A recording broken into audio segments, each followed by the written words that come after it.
My name is Antonio Miclavez. I'm a medical doctor and a DDS, which is a dental doctor. I graduated from medicine in Italy in 1980, and then I volunteered in Mount Sinai Hospital in New York for 6 months. I wanted to become a resident, and after 6 months I decided I would rather not, because I didn't like the medicine they do there. It's very aggressive and always ends with medicines, and that was not my case.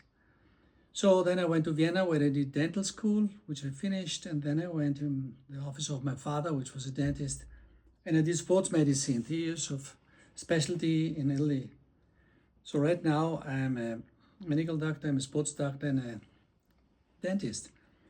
At the beginning I used to lay amalgams in the mouth. After some time I found out that they are not healthy, so I started to take them out from the patients where I put them in, telling them, excuse me, perhaps it was not so good, which was not so easy to do. And this is what we see every day in our colleagues, which don't go back.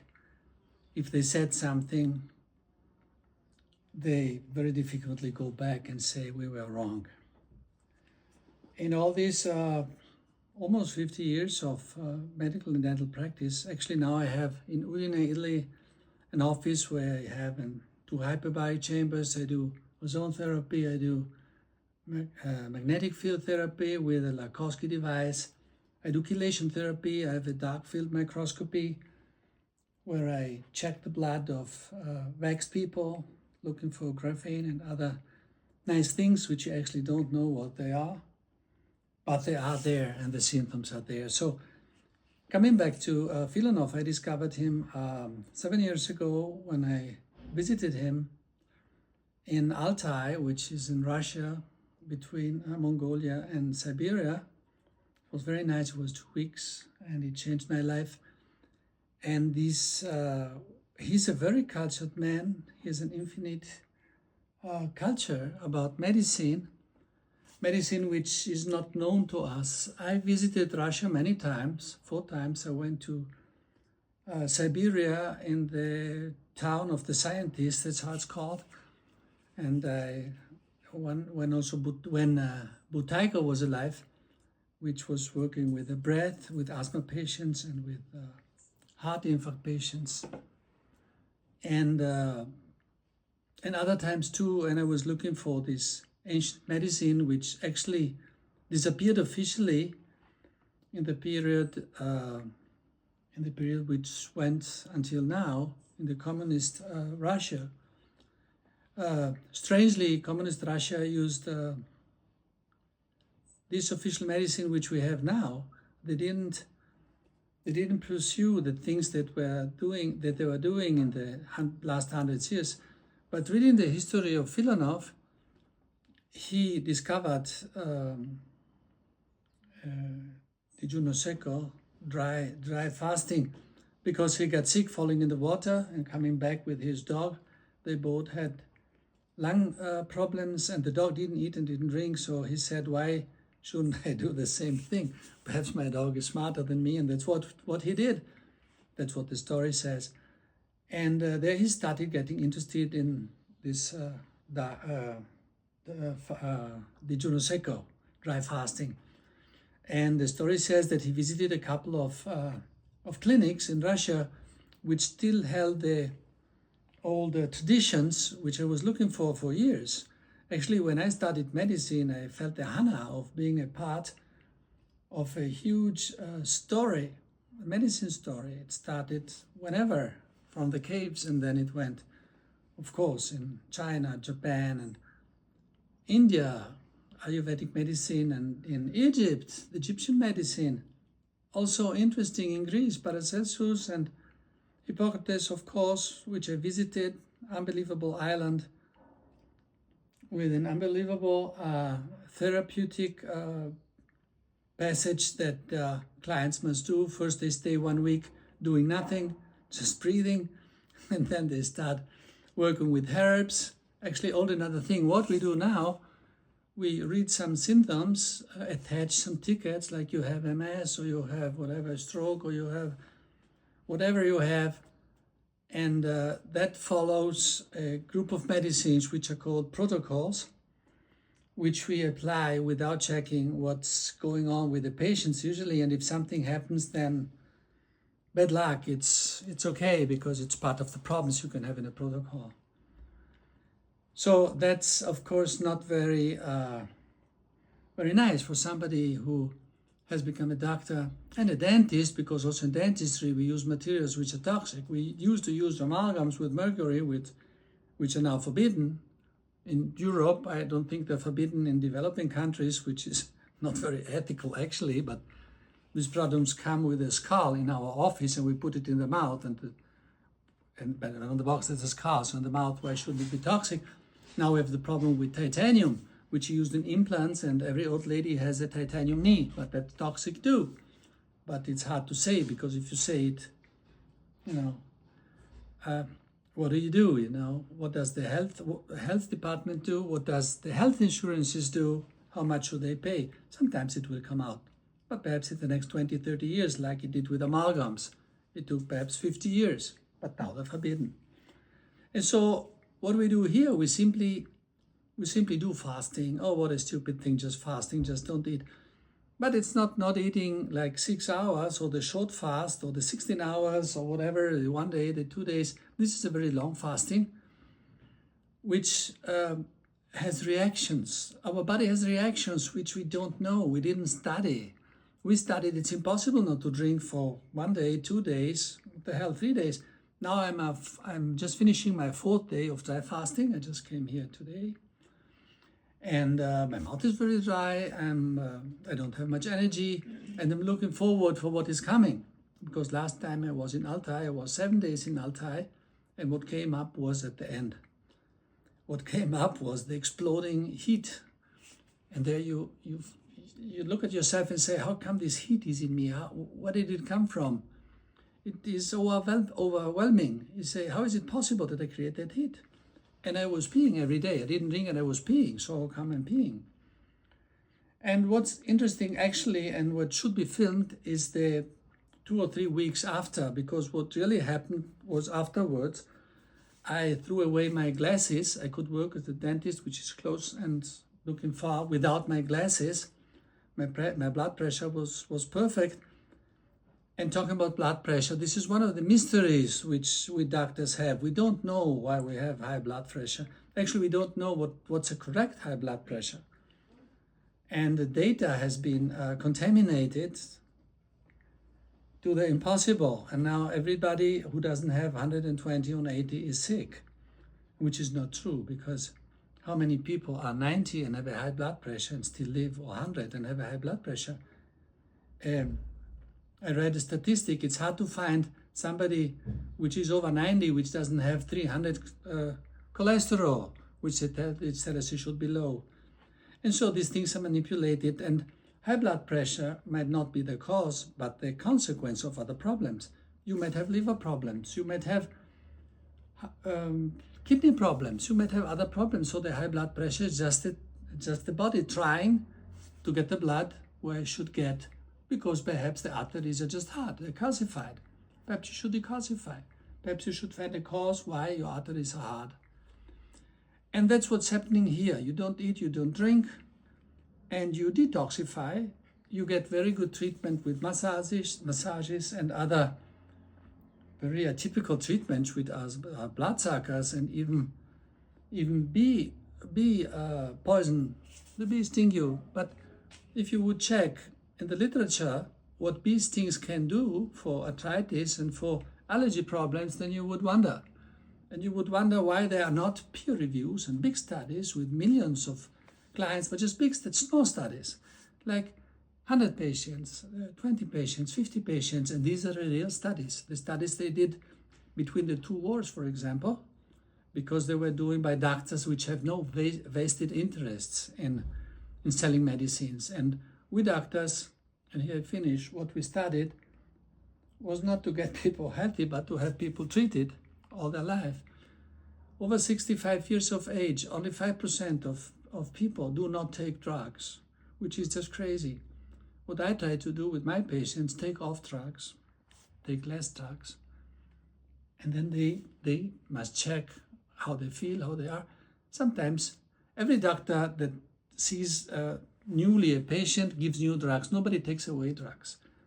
And drugs are one of the biggest problems of why people are sick.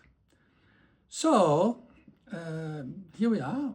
I hope to get to 10 days, and I'm looking forward to what happens, to what my body does. And it's very interesting. So thank you, Filanov. Thank you, all the staff, which is really great.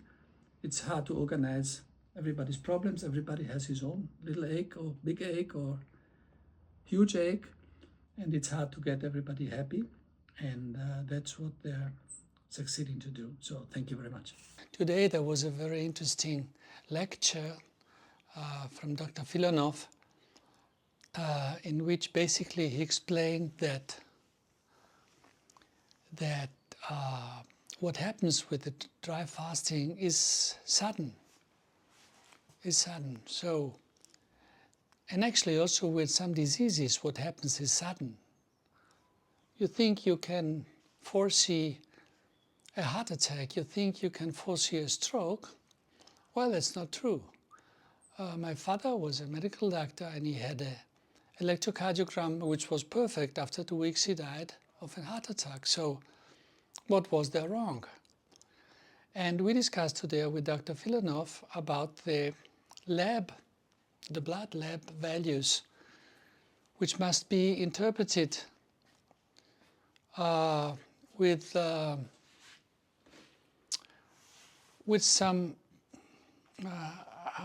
you must be open to them. Actually, it was interesting, a report I read, how you go to different labs and you have different answers, and in the same lab, in the same day, in the different days, you can have different answers. And also, Filanov says, if you eat this or that, if your emotions are if or that, then the answers can be different. Of course, if you have liver values which are out of any reasonable thing, then you might have something in the liver, but you know, some things are borderline. And so what was interesting today was this answer which he didn't give. I asked him, when is it time to stop? And he was talking about pulse. 120 might be a moment where you might have to stop the dry fasting. But then again, he says, perhaps not. You must see how long you can resist. And what happens actually in the body is that suddenly you have this change. And he described this guy who suddenly could do push-ups, and he had arthritis, a very strong arthritis. He was walking with a cane, and suddenly he could do these push-ups. So what touched me deeply today, and which made me think very much, how come suddenly? What happens in the body? And what happens if you have a stroke? Nobody can foresee a stroke. You get a fucking stroke and you don't know why. You can be very healthy and suddenly you have it. And of course what they do here, they give you medicaments to get the blood pressure down. But again, blood pressure down, why? Perhaps the high blood pressure was needed to get blood in the brain. And so it was a consequence, not the cause. And all we doctors do in the hospital, we get you aspirin, which might get you, of course, a stroke for hemorrhage. We give you medicines for lowering the blood pressure, but perhaps you needed it to get living. So, as Filanov says, but not only Filanov actually, but what we heard here, and which I like very much, is that you must go to the root. And that's all. And going to the root, you can go to the root finding, for example, I was looking for calcification. I was thinking that that's a problem. You can measure it. You can measure the artery stiffness, which I do in my office. The stiffer the arteries, the higher the likelihood is to have a dissected aorta or a brain damage or a heart damage. But it is not always, it's not always that, it's not always calcification. Some people are not calcified and still have problems. Of course, if they are calcified, we have to decalcify. I actually work with distilled water, which I like very much because it's a water that binds heavy metals, which I didn't know. and I'm against heavy metals. And I was working as a dentist at the beginning, and I was fighting against amalgams, and now against titanium, and actually against all metals we have in our mouth, because they dissolve, they get in the blood, and they create calcification. And also they create antibodies against these metals. For example, if you have titanium, and titanium dissolves, of course, and goes into the thyroid, then you might have antibodies against titanium. And you call them auto-antibodies, but there are no fucking antibodies. I don't have antibodies against myself. I'm not strangling myself. What I have is antibodies against something that's gone, for example, in the thyroid. It can be in the knee, so you have arthritis or arthrosis, however you want to call it. They can go in the brain, and then you have Alzheimer. So what you have to look in this case is antibodies against the metals, not against the thyroid, because the thyroid is being attacked by the antibodies where the titanium is. And distilled water actually dissolves these metals. And I read an article about a Czechoslovakian engineer who said, watch very much distilled or even demineralized water, because it eats up the tubes, the metal tubes. And I thought, hey, gee, this is amazing, because I want to eat up the metals that are in the liver and so on, which are one of the main problems, of course, that we have. What dry fasting does, actually, we do not know. But I don't know if you want to know, actually, because I don't know how many patients Dr. Filanov has seen. And when you have this experience that suddenly something changes in a body, then you get goose pimples as a doctor and say, what the hell is happening now? And they call it now quantum physics, which has a sudden. It doesn't go slowly, it goes suddenly. So it looks like it's what's happening in this dry fasting. And that's what makes it interesting, and that's why you need a big experience, because actually I feel like shit now. I'm very weak, and my mouth is very dry, and I experienced it already 7 years ago when I did the 7 days. I hope I can reach the 10 days. I heard today the maximum is 12 days. Did I hear right? 14 days is the maximum. And but you need some support, you need some help, you need somebody who knows that it's not wrong what you're doing, and that actually you're getting sometimes the symptoms for which you came for. You have arthritis, you get worse with arthritis. Perhaps you say, so this is fucking wrong. But if you know what can happen, then you keep going. That's why it's so important to be in a place where this has been done for so many years, and to have somebody who guides us. Actually, you need fiducia. How do you say fiducia? Trust. And you're asking me to talk about my colleagues. I asked some of my colleagues if they would come with me, and they said yes, and then they said no. Of course, it's an experience which needs trust again, courage to put yourself in that position, and not many people are ready to do that. So, well, I hope if you are hearing us, perhaps you might make a step in the cold water, even if it's not water, no water here. But that's a way of saying Italian, which is a step in the unknown, and to make the experience and to see the feedback of your body. It might be very, very interesting to know yourself. And one part of this is actually spiritual growth, which is an argument which is kind of strange for the people who don't like these things and are not interested in these things. My wife is very concrete, and she, for example, is not interested in these things. Also, she's very nice and very helpful. She has been working as a doctor in Ceylon as a voluntary when there was the war, so she wants to help people. But if you talk about spirituality, he doesn't know what actually I mean. She means more help the children and get the money and go and get from the soccer game and so. But spirituality, for somebody who is interested in it, has to do with getting in touch with yourself. Not only with your body, but also with your soul. Ooh. Thank you, this is it. This is the 6th day, and you couldn't understand how somebody could feel if you don't try it. So you're welcome to try it, so you can see how you feel the 6th day.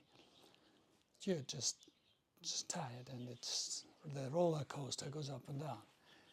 And you say, I cannot do it anymore, then you say, I must. Anyways, what I wanted to say, we had a lecture today with Dr. Filanov, and there were a couple of interesting things.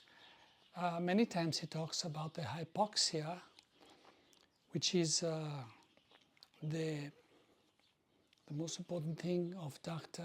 Buteyko. And I was in Moscow when he still was alive, and took 14 days there with his technique of very slow breathing.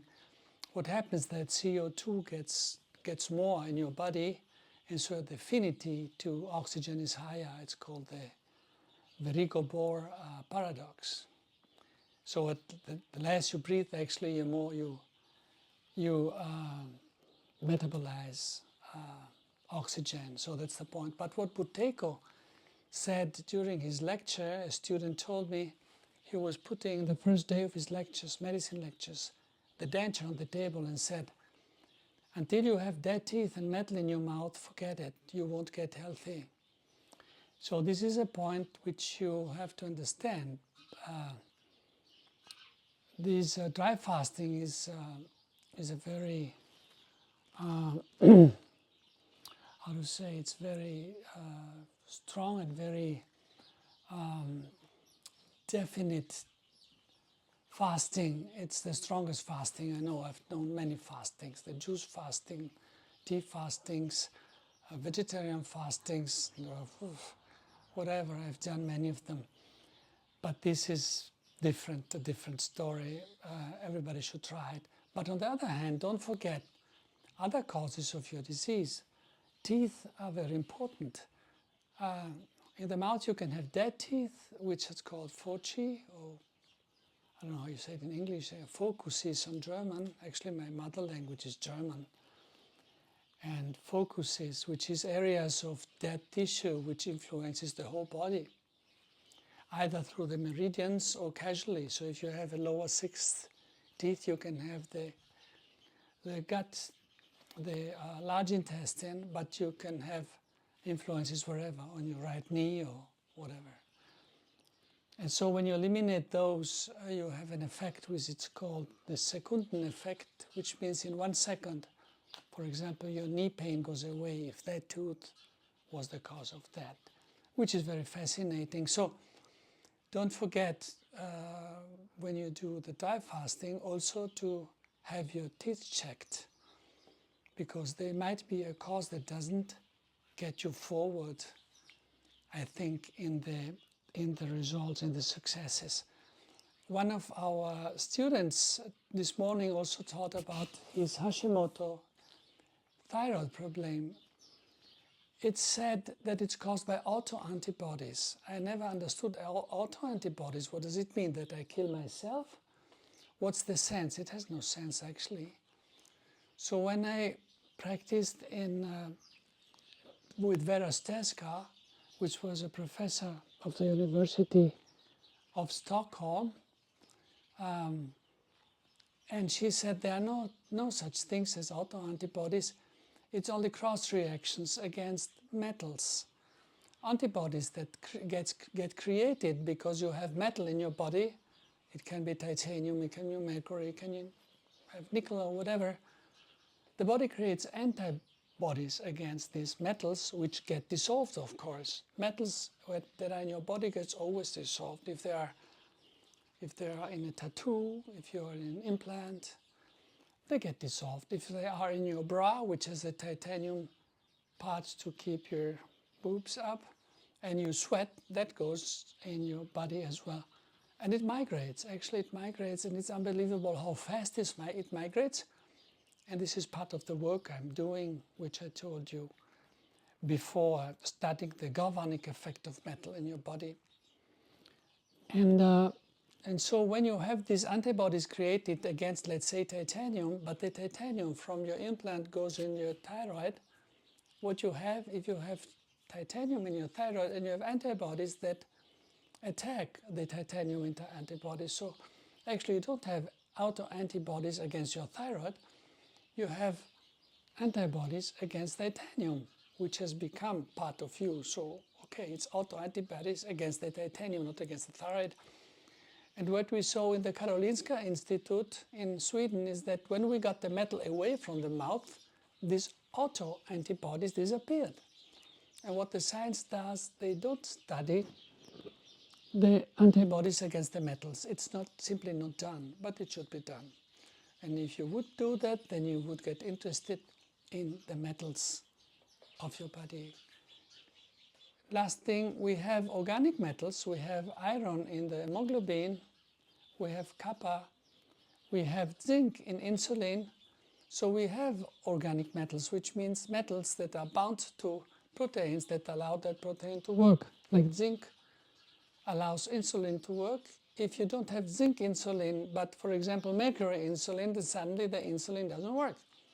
So you might be beginning to think, oh, if my titanium goes in the zinc of the insulin because it gets shifted, then perhaps it might be the cause of type 2 diabetes, which is the one where you do not have insulin. So,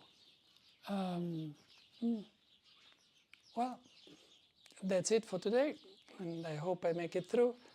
The very interesting thing is the cold. I have 5 cold packs with ice, and I keep them on my body all the time, and it makes life easier. Another interesting thing, the senses get stronger.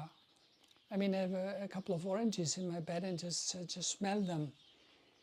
I gave a book here to Svetlana yesterday. It was about a little thought about a far relative of mine, which translated from the essence, from the Aramaic, a book which describes, a small booklet which described how Jesus used to treat in the Gethsemane Park, in the Olive Park. He used to fast, and he used to have his pupils fasting. I don't know if it was dry fasting, but I guess so. And he said, when your senses get worse, like when your eyes get bad, when your ears get bad, then it's a sign that you're intoxicated. And he makes the example of the parable of the filial prodigal, of the son that comes back, that goes back to his father. I don't know if you know that story. I don't know if there are any Catholics listening, but the parable of Christ is that there was a rich man who had 2 sons. One son was very good, and the other one not. I mean, he had a good time. He hung around drinking, eating and fasting, women and whatever. And every time he came to his father asking for money. The last time the father said, no, I give you no money anymore. But the guy said, actually, I'm in the hand of the guys who borrowed me money. Now they want me to work my ass out to pay the money back. And the father said, well, tough luck. I helped you so many times, now I don't anymore. So the guy went to these guys that lent him money, and he had to work in his fields, in their fields for 7 days. After 7 days, he got to his father and said, Father, I'm so sorry, you were right. I did many wrong things. Now I'd like to tell you, please pay these people and I will work for you my whole life. And the father said, this is the biggest day of my life. My son has regretted what he has done wrong and he's back. Let's make a big feast. And they made a big feast. And afterwards the son worked by his father, and he was so good that he made him earn so much money that he could easily pay back what he had to pay to the lenders. Moral of the story: 7 years of your life which you treated bad your body, you ate like hell and you didn't fast, gives you a disease, gives you unhealth. So what you have to do 7 days of fasting. This is what the parable of Jesus Christ said. And interesting is that one day he says, one of these students was feeling very bad. he was paralyzed and couldn't move. And he said, I cannot take the fasting anymore, I cannot take the fasting anymore. Stop it, I'm dying. And all the pupils said, Jesus, this guy is dying. Let's stop the fasting.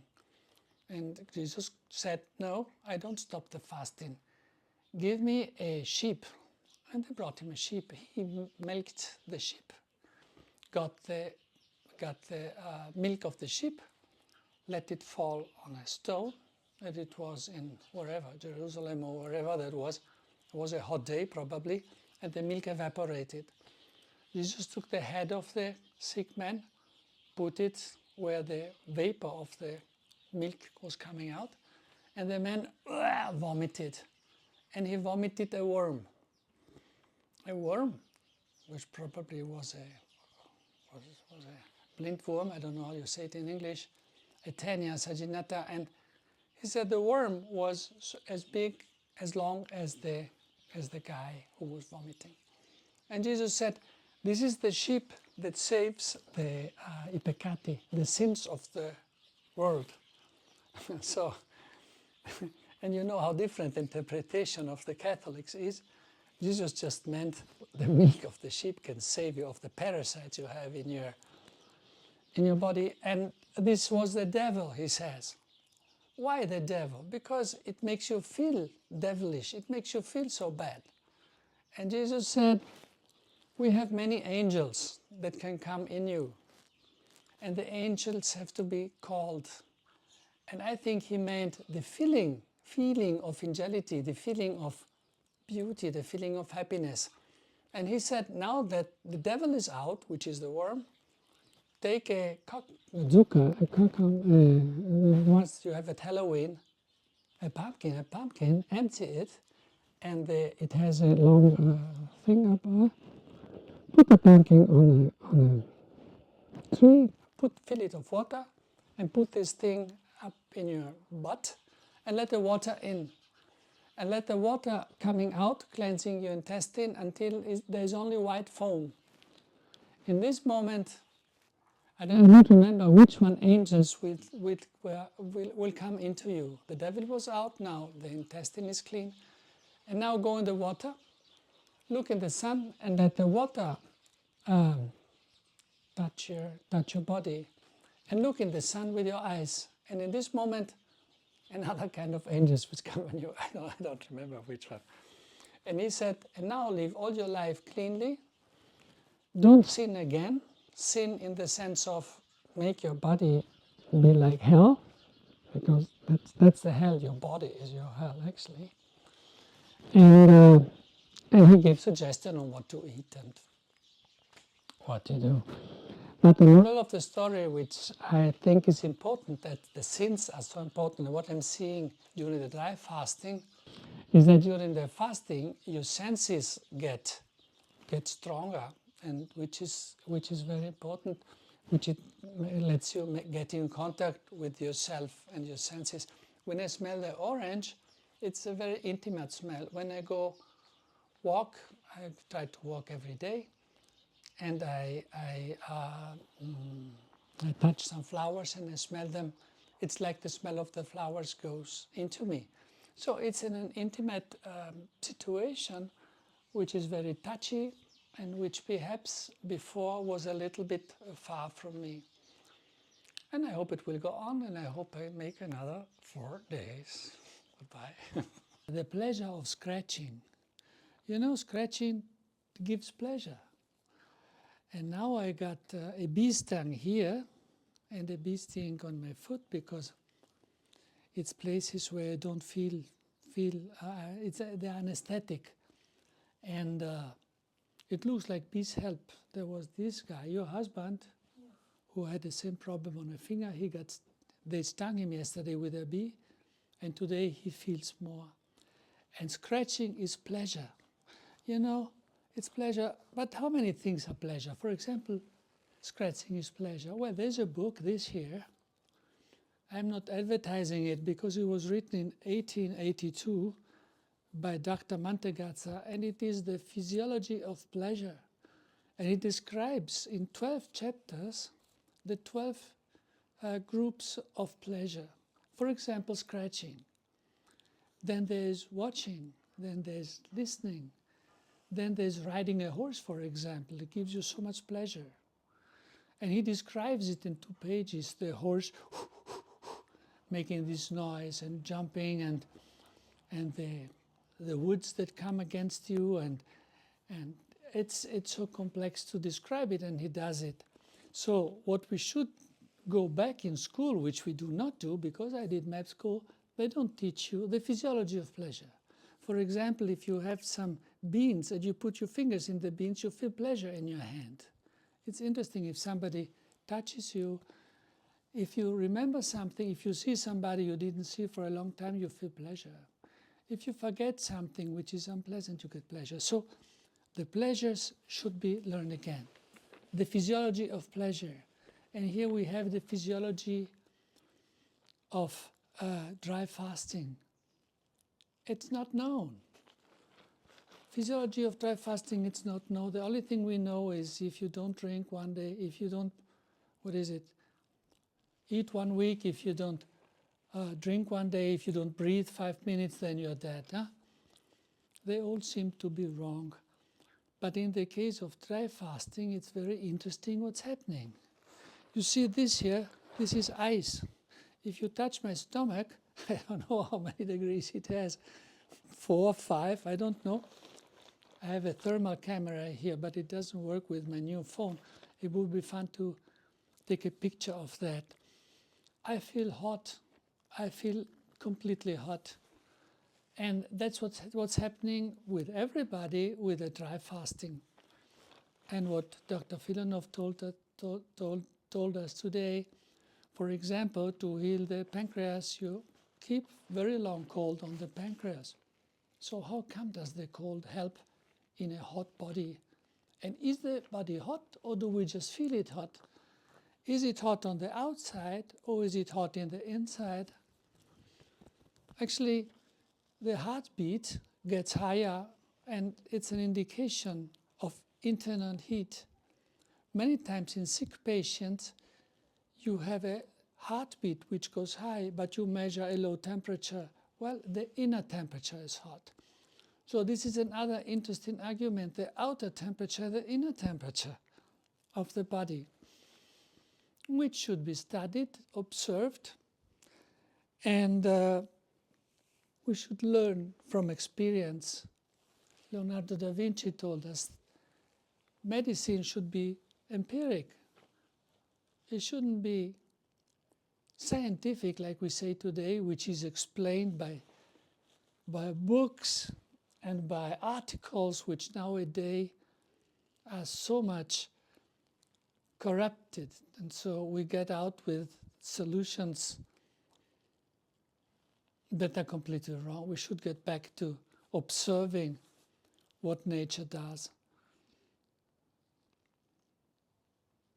Well, another thing Svetlana wanted me to tell you is about teeth. Because nobody can know everything, of course, but I became a dentist, and I found out how many damages I could do as a dentist. Of course, the official theory is that it's not true. But there was a guy named Weston Price in 1925, I think, which founded the American Board of Endodontics, which is treating root canals, or how you say it. And he was experimenting with it, and he did the root canal to his son, and his son died after 2 weeks of a heart attack. And he was young, he was 16, and he was healthy. So, of course, being a scientist, he asked the autopsian, or how you call it, to get the tooth out. And the guy of the autopsy took the tooth out. And what Weston Price did, he put the tooth under the skin of a rabbit. And the rabbit died of a heart attack after 2 weeks. He said, oh, that must have been the rabbit that got scared. But rabbits usually do not get scared, they're very tame. And so he took out the tooth and put it under the skin of another rabbit. After 2 years, he had killed 200 rabbits, and he dedicated this research to Philip Prince, which was his son, who died because of this. And all his life, Dr. Prince worked with this discovery, which he had made, which was about dead teeth, which root canal or not root canal, doesn't matter, dead teeth, and diseases. And he found out that you can transport the disease of the patient if you take out his dead tooth into an animal. And so in this book he wrote, which I have, not original, you have pictures of people who had, for example, iritis, which is the eye that gets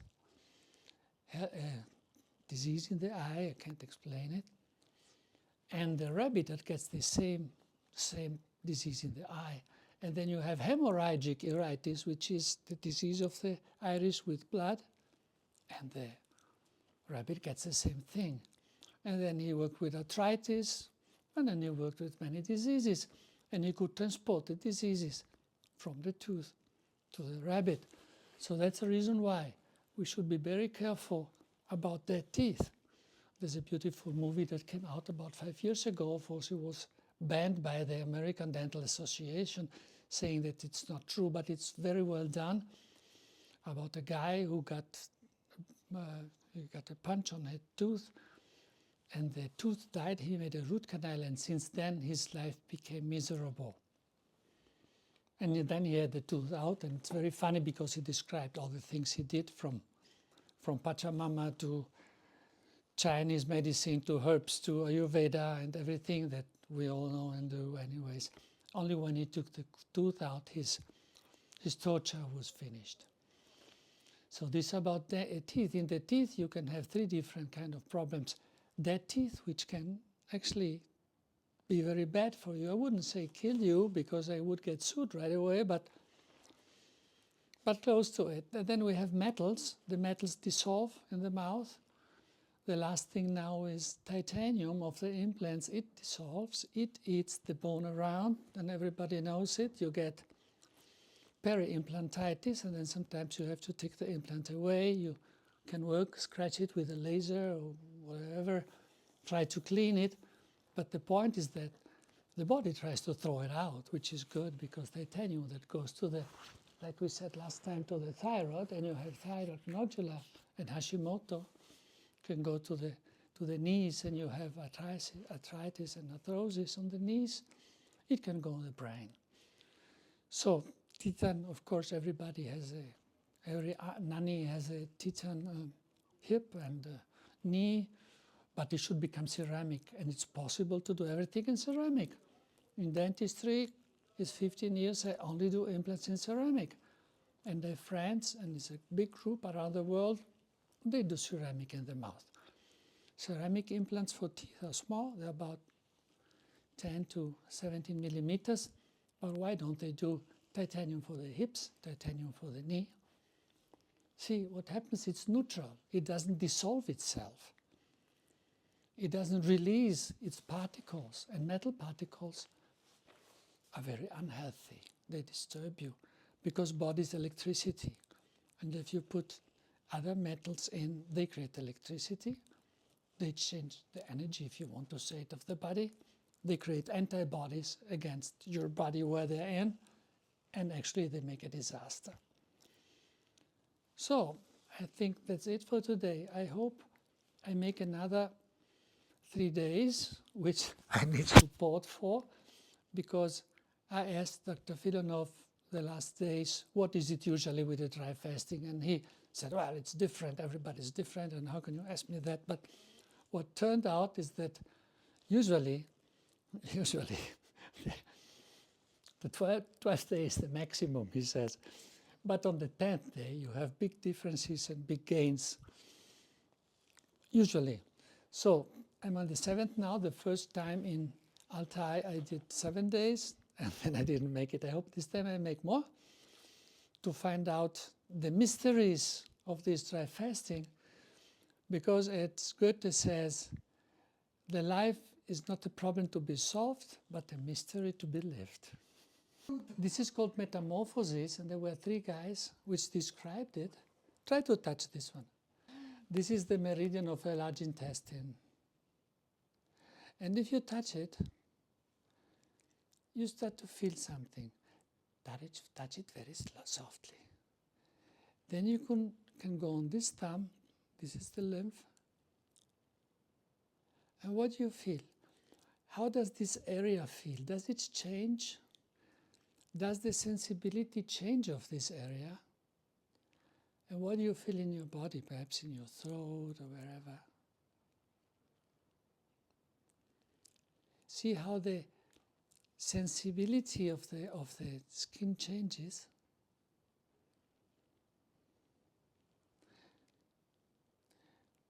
Does it get more sensitive?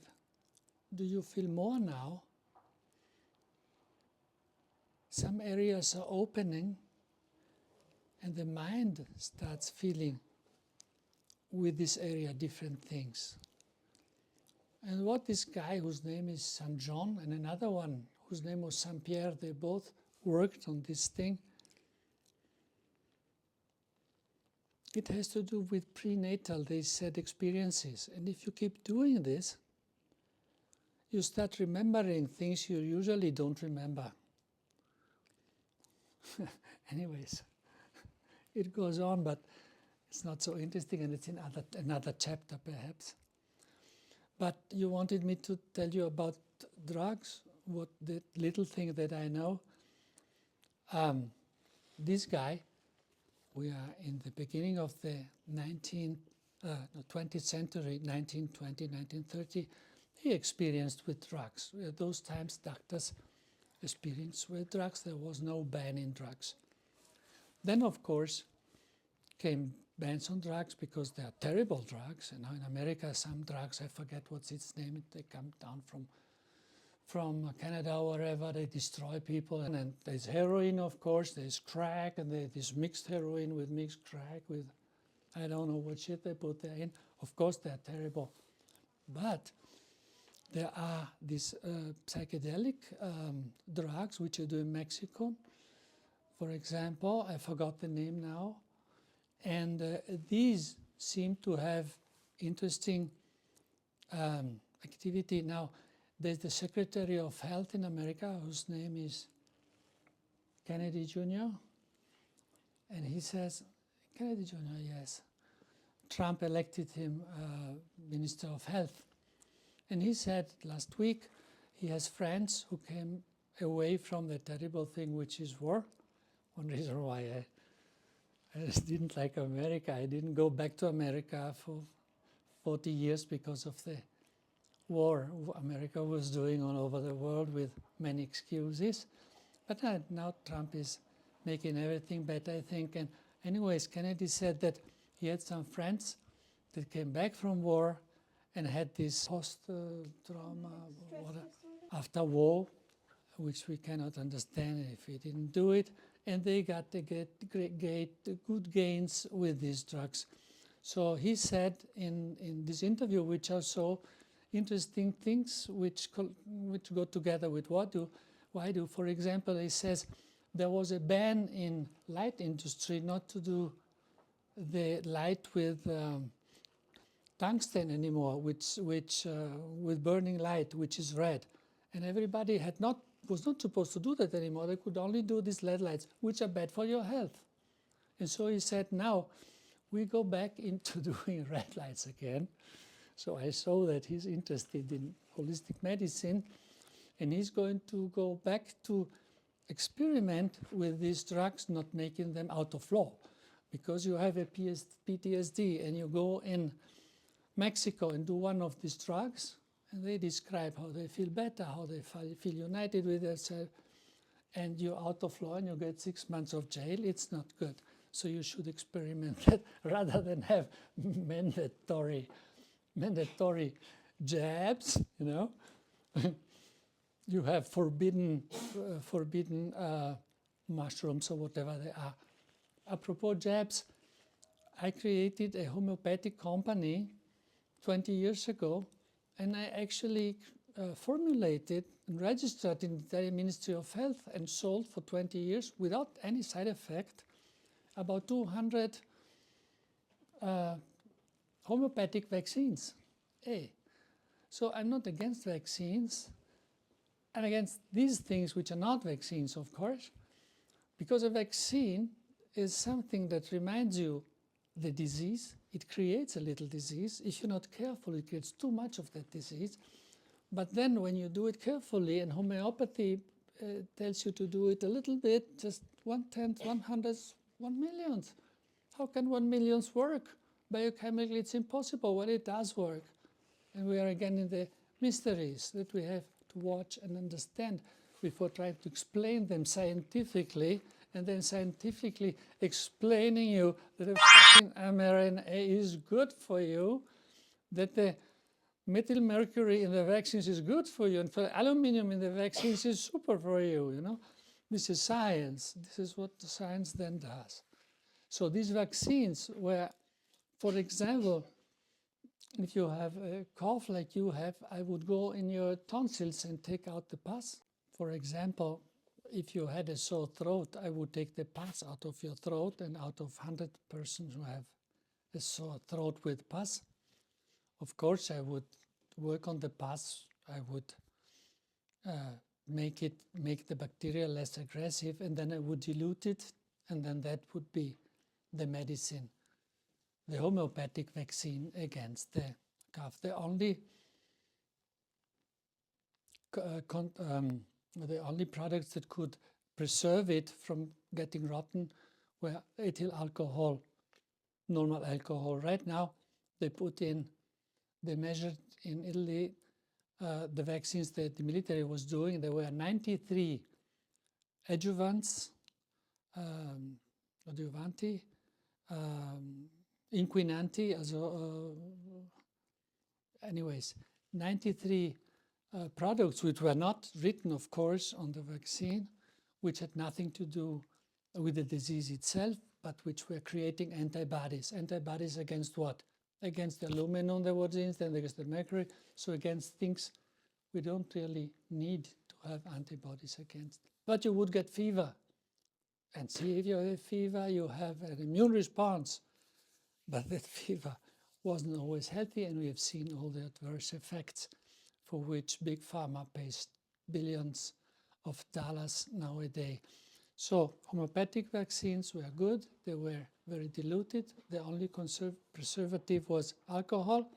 And actually there was either the disease itself, it's a particular branch of homeopathy, which is called homotoxicology, or some products which would create a reaction similar to.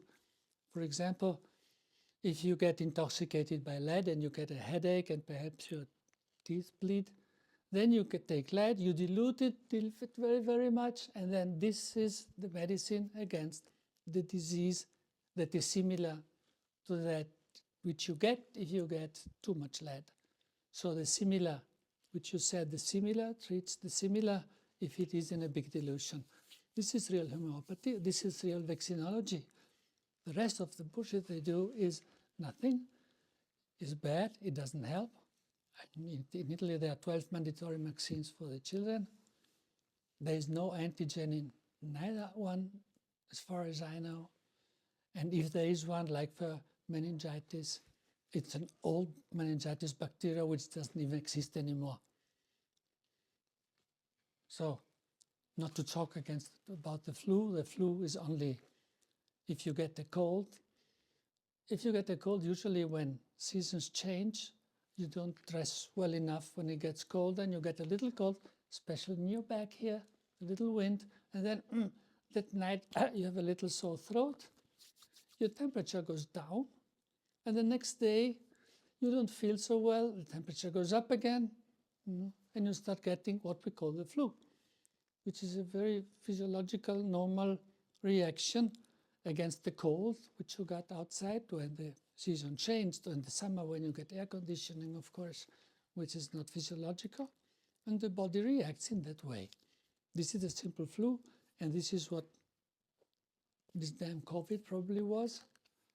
They say that there was a thing created that turned around the world. I don't know. I don't really believe in it. I certainly believe that the treatments were very aggressive and very, very wrong. But it's coming out now in America. There are trials against Fauci and Bill Gates and Burla and all these people. And I hope the truth will come out and get us back to holistic medicine. And this COVID story should show us that we must be very careful when we hear something that doesn't sound logical. Perhaps it's not logical. So let's get back to holistic medicine.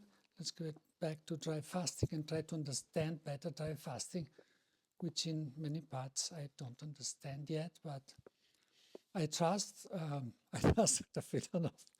Right now I'm feeling like shit, but I hope I will feel better. And this trip is very interesting. Thank you. They say medicine is an art and not a science. And what is meant with this is not that it's not something well done, but to be well done, it should be an art, which is you must observe your patient. You must feel something. You must adapt what you know to that patient. You must read, of course, all the papers you want, but you must adapt to the here and now of the patient. And this is what Filanov did here, putting together a wonderful team, just with his intuition. Of course, we always have somebody we follow, some place to begin with. I asked him yesterday, and he told me a name of a Russian clinic. What was it? You don't remember either. Where they did dry fasting. Sheniko was the name of the clinic, and so he went there and watched and changed something. Like instead of 4 or 5 days, he got to 9 days, perhaps 10 days. And then they found out 11 days is too much. So again, it's an art. So you have to watch what's going on, because it's the body that tells us what's going on. And then putting together that beautiful stuff which he has. I don't know where they learned massage, but I learned massage in quite some schools. But the visceral massage like they do, I've never seen done. It's very well done. I think they're all Russian, right? The stuff, is it all Russian? So they learned somewhere in Russia. I would like to send some of my masseurs there to learn to massage how they do, because it's all done in a special way, and it's done in a way that helps the idea of Filanov, which is cleaning the liver. So what do you do to clean the liver? How deep down do you go? The liver goes up to here. I didn't realize it. Actually, anatomically, it should stop here, but it can go up to here. So you have to massage it. You have to clean it. You have to squeeze it out. Otherwise, the liver doesn't work. So that's what they do with the massage. And then they add the cups. Big cups, very simple cups, but huge cups, which suck very much. They're not very fancy, they're not from somewhere. I think they're from Marmalade or wherever, but they're very big and very effective, actually. They suck very much. And then the bees. How come? Why did you add the bees? Because the bees are unbelievably healthy. I read an article about a woman who got stung by a bee, got an allergy and some kind of Lyme disease. And after years, she was asking to go die in Switzerland, because she couldn't hold it anymore. As you know, in Switzerland, they have these places where you can go to die. And then she was somewhere in the mountains and got stung by a group of big bees, these hornets. She thought she was going to die. They brought her to the hospital. And after 1 week, she was well. She didn't have Lyme anymore. So what did these fucking hornets do? That's nature. And it looks like bees help for many diseases. They say they treat all cancers. I don't think so, but surely they help blood supply. And cancer is, fungus is something blocked there. So if your blood supply, if you oxygen, you might cure it. So why not using bees? And the staff of Filanov use the bees in particular places. Again, the liver, a guy has hypothyroidism, so they put it here. And one thing Filanov told me today, during dry fasting, which is not studied at all, because I told you, you die after 2 days, you don't drink, of course. I'm in the 9th day and my mouth is very dry, but I'm not dying. And he said, in these few patients which did this dry fasting, they found strange things. They had the hematologist friend of his, and she found some cells she couldn't recognize in normal people. And what he told me today, glycemia, blood sugar, you don't eat and blood sugar goes down. But in dry fasting, it can even go up. How the fuck can it go up? So actually, one work we could do, and I hope we will collaborate in the future, because I have many ideas to add. Of course, Filanov doesn't want to, because like every genius, he's concentrated in one thing. And if you are checking one thing with different patients, it's just so difficult. You cannot add this and this and this, and you get crazy. So he just is concentrated on that. But for example, you have these very simple things you attach to your body. I did it a couple of times. And you see on your smartwatch the glycemia, the sugar level. Why don't we do that? If patients that come here want to do that, we stick one of these and we check every day the glycemia. And if it goes sometimes up, even not eating sugar, oh, what a miracle. You get the Nobel Prize because you demonstrated that not eating, but doing something which might be healthy, the glycemia might get well again. So this is a very simple scientific study we could do, but the other parameters we can check. But I was thinking glycemia is the most simple one. I had other things to say, but I'm very tired, and it's not good for me to talk very much. I get exhausted, so I think tomorrow morning I'm going to drink something, so it's finished. Today they worked on my liver. It was very emotional. Emotions are something which you talk to by the psychologist or by the psychiatrist. You never speak about it. But it was emotional. Organs have emotions, and they come out. They can come out related to that organ. Anyways, I'm tired, and thank you, and perhaps we can talk again when I start drinking. Thank you, Svetlana, for all your care. This is, I think, my third or my fourth day after I finished 9 full days of dry fasting. And actually, I was very disappointed because I thought I was going to drink a whole bucket of water, but actually you can't, and you just drink a little bit, and then you're tired. I was terribly tired, so I didn't know, was it because the sugar level was tired, or what was it? I don't know. Actually, after 3 days, I still was tired, but so tired that I could hardly walk. And this again was disappointing, because I came here actually for one main problem. I'm almost 70 years now, and I'm getting tired too early. I like to bike, I like to kite, I like to ski. But with years, I got more and more tired. So I thought that, as I did 7 years ago in Altai, I might do the same thing here, hoping it would work. I don't know if it works. We'll see in 1 month or 2 months. Svetlana, which is my nice consultant here, which is very unbelievable. She translates everything and gets close to everybody. So that's great admiration for that.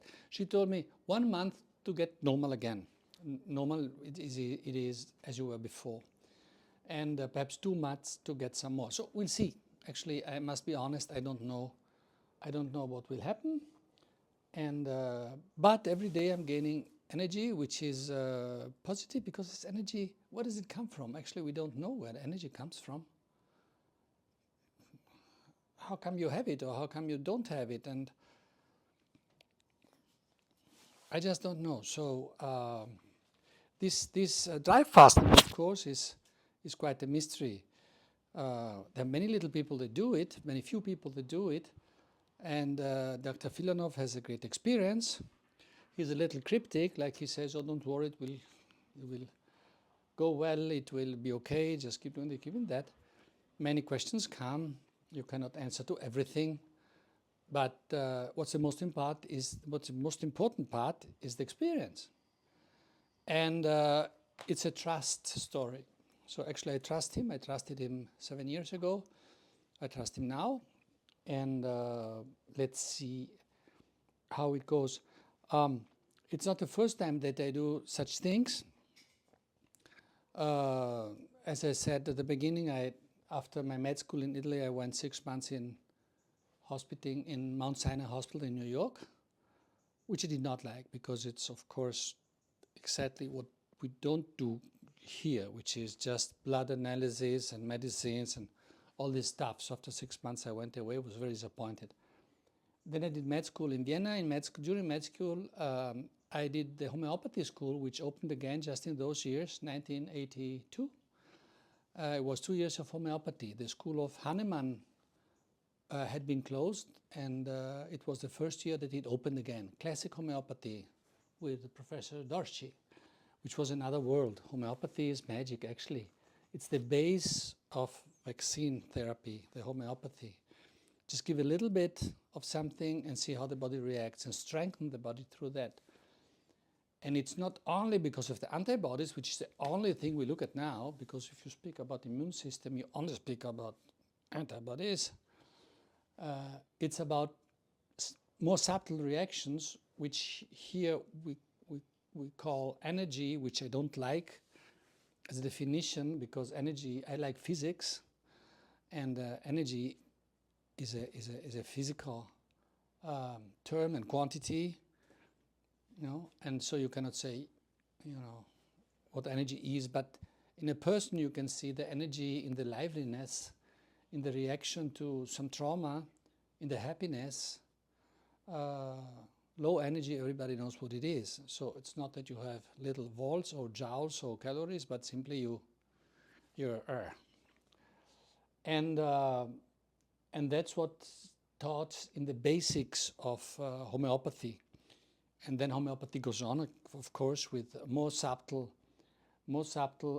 products, which are called homeocynia 3, which are not only the 54 polycrests, which is the basic medicaments like calcium carbonate, sulfur, or tuya, or these things, which are characteristic for this or this character of the person, or mask that the person has on his face in that time of her life.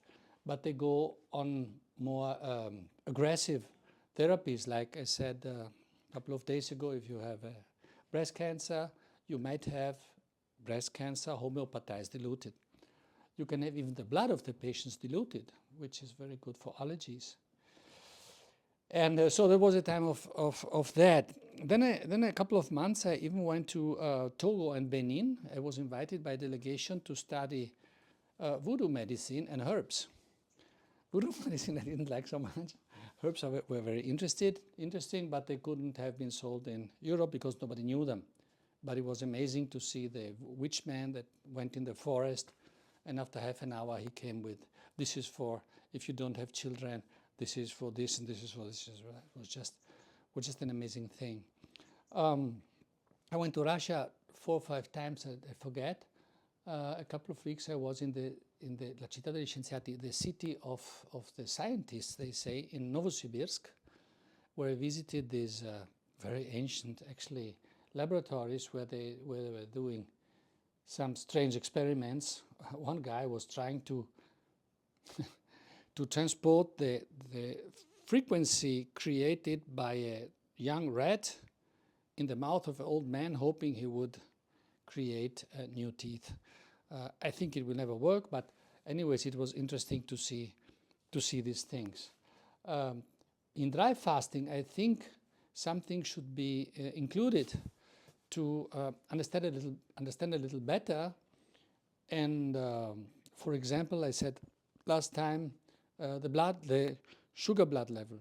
I think it's a very important thing that has to do with energy, which is if you have 60 of blood sugar, then you might be very tired. If you have 200, then you might be excited. So this is a thing that should be studied also to confirm the scientific value of dry fasting.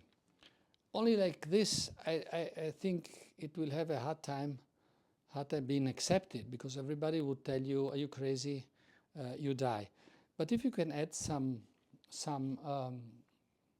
lab values like the one I just said, then I think it would help this adventure.